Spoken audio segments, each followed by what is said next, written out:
চমৎকারভাবে লেখা কিছু প্রবন্ধ বা গল্প আছে যেগুলো পড়ার সময় মনে হয় চোখের সামনে যেন একটা সিনেমা চলছে। আজ আমরা ঠিক এমন একটা বিষয় নিয়েই আলোচনা করতে যাচ্ছি।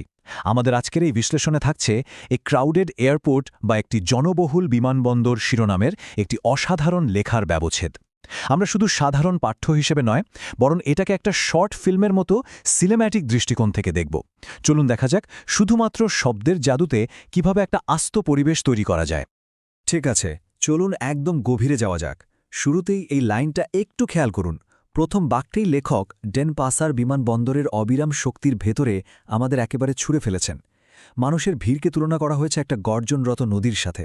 ভাবা যায়, এটা এমন একটা দৃশ্য যা পড়ার সাথে সাথেই মাথার ভেতর একটা প্রচণ্ড গতির অনুভূতি তৈরি হয়। মনে হয় যেন আমরা ঠিক সেই মুহূর্তেই ওই ব্যস্ত দরজার সামনে দাঁড়িয়ে আছি, আর মানুষের একটা বিশাল স্রোত আমাদের পাশ কাটিয়ে হুড়মুড় করে ছুটে চলেছে। পর্ব ১, বিশ্বের দরজা। কিভাবে একটা ম্যাক্রো বা বিস্তৃত পরিবেশ তৈরি করা হচ্ছে, চলুন সেটাই দেখি। সিনেমায় যেমন শুরুতে একটা ওয়াইড শট বা বিস্তৃত দৃশ্য দেখানো হয়, লেখকও এখানে ঠিক সেই কাজটাই করেছেন। এই সুনির্দিষ্ট কাজগুলো কিভাবে একটা চরম বিশৃঙ্খল গতির ছবি আঁকে সেটা সত্যিই দেখার মতো।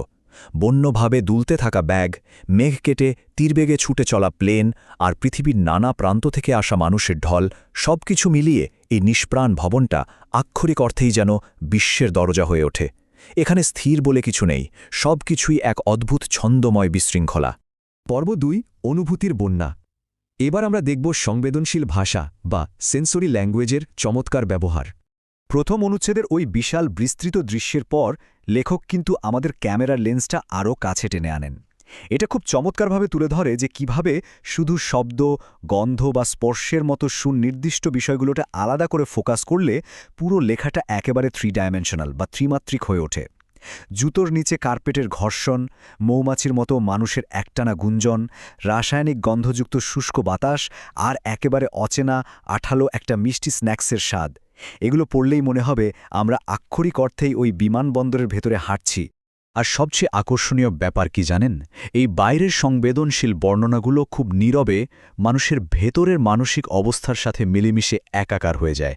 একদিকে বিদেশি বালিতে ছুটি কাটানোর উত্তেজনায় স্পন্দিত হৃদয়, আর ঠিক তার উল্টো দিকে মিটিং আর শিডিউলে ঠাসা একদল মানুষের চরম ব্যস্ত মন। পর্যটকদের ভেতরের এই যে অপ্রতিরোধ্য মানসিক শক্তির একটা জট, সেটা লেখক শব্দের তুলিতে অসাধারণভাবে ফুটিয়ে তুলেছেন। পর্ব ৩, ভিড়ের মাঝে প্রতিকৃতি। এখানে আমরা মানবিক অভিজ্ঞতার একটা তুলনামূলক চিত্র দেখতে পাব।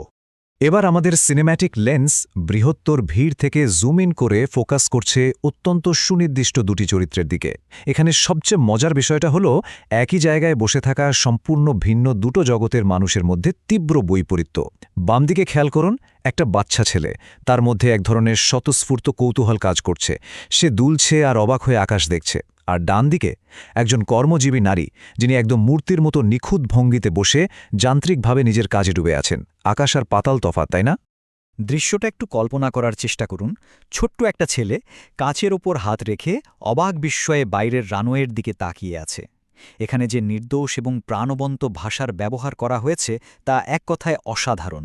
বিশেষ করে এই স্ট্রবেরি লাল রঙের উড়োজাহাজ শব্দটা খেয়াল করেছেন? এটা শিশুর চোখের সেই রঙিন আর কৌতূহলী দৃষ্টিকোণকে একদম নিখুঁতভাবে তুলে ধরে। এবার আগের সেই শিশুসুলভ বিস্ময়ের সাথে এই দৃশ্যটার তুলনা করুন। এই নারীর মনোযোগ প্রচণ্ড প্রখর এবং অবিচলিত। আলোর ঝলকানিতে তার মধ্যরাতের মতো গাঢ় কালো পোশাক আর অবিশ্বাস্য গতিতে কিবোর্ডের উপর দিয়ে ছুটে চলা আঙুলগুলো, এসবই আধুনিক মানুষের যান্ত্রিক জীবনের একটা নিখুঁত প্রতিচ্ছবি। এখানে কোনো বিস্ময় নেই, কৌতূহল নেই, আছে কেবল তীব্র একাগ্রতা আর একটা যান্ত্রিক গতি। পর্ব ৪, রাতের দিকে মোড়। কিভাবে চারপাশের বায়ুমণ্ডল বা আবহাওয়া পরিবর্তিত হয়, চলুন সেটা দেখি। কাহিনীর এই পর্যায়ে আমরা এমন একটা অংশে প্রবেশ করছি যাকে চলচ্চিত্রে বলা যায় ফেড টু ব্ল্যাক বা ধীরে ধীরে অন্ধকার হয়ে আসা। এই টাইমলাইন বা সময়রেখাটির দিকে একটু তাকান।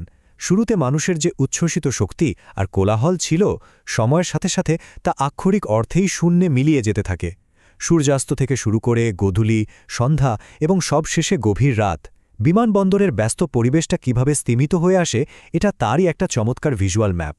পরিবেশের এই পরিবর্তনের সাথে সাথে শব্দের মাত্রায় বা অডিওতেও যে ব্যাপক পরিবর্তন এসেছে সেটা কিন্তু মিস করার মতো নয়। একটু আগে যেখানে মানুষের ভিড়কে গর্জনরত নদীর মতো শোনাচ্ছিল, এখন সেখানে কেবল ক্লান্ত মানুষের নিস্তব্ধতা, ভারী চোখের পাতার ঘুম, তথ্য ঘোষণাকারী নারীর ভাবলেশীন কণ্ঠ আর মাঝে মধ্যে দেরি করে আসা যাত্রীদের মরিয়া হয়ে ছুটে চলার শব্দ শোনা যাচ্ছে। একদম পিনপতন নীরবতার মাঝে এই শব্দগুলো আরও বেশি প্রকট হয়ে ওঠে। পর্ব 5 সম্পূর্ণ একা। আমরা পৌঁছে গেছি একটি অত্যন্ত বিষণ্ণ উপসংহারে। গল্পের একেবারে শেষ অনুচ্ছেদে গিয়ে আমরা সবচেয়ে বড় এবং নাটকীয় আবেগিক পরিবর্তনের মুখোমুখি হই। এখানে আসল পয়েন্টটা হচ্ছে ওই ছোট্ট ছেলেটির সম্পূর্ণ রূপান্তর। যে ছেলেটি একটু আগেও প্রাণবন্ত কৌতূহল নিয়ে স্ট্রবেরি লাল রঙের উড়োজাহাজ দেখছিল, রাতে নির্জনতায় সে এখন গুটিসুটি মেরে শীতে কাঁপছে। তার গাল বেয়ে পড়া এক ফোঁটা জল আর এই একাকিত্ব পুরো গল্পের শুরুর দিকে সেই উৎসবমুখর পরিবেশের সাথে একটা বিশাল বৈপরীত্য তৈরি করে। সে যেন পরম নিঃসঙ্গতার একটা জীবন্ত প্রতীকে পরিণত হয়। আমাদের এই আলোচনার শেষ পর্যায়ে এসে সবার মনেই একটা গভীর প্রশ্ন থেকে যায়। এত বিশাল একটা জায়গা, যেখানে হাজার হাজার মানুষের সমাগম, এত শব্দ, এত গন্ধ আর অনুভূতির ছড়াছড়ি, কিভাবে এমন একটা স্থান দিন শেষে একটা শিশুর জন্য এত গভীর নিঃসঙ্গতা তৈরি করতে পারে? ভিড়ের মাঝেও মানুষের এই চরম একাকিত্বের বিষয়টা আমাদের সত্যি নতুন করে ভাবতে বাধ্য করে। একটা সাধারণ বিমানবন্দরের বর্ণনা কিভাবে এমন অসাধারণ একটা মানবিক এবং সিনেম্যাটিক যাত্রায় পরিণত হল, তা এক কথায় অভাবনীয়।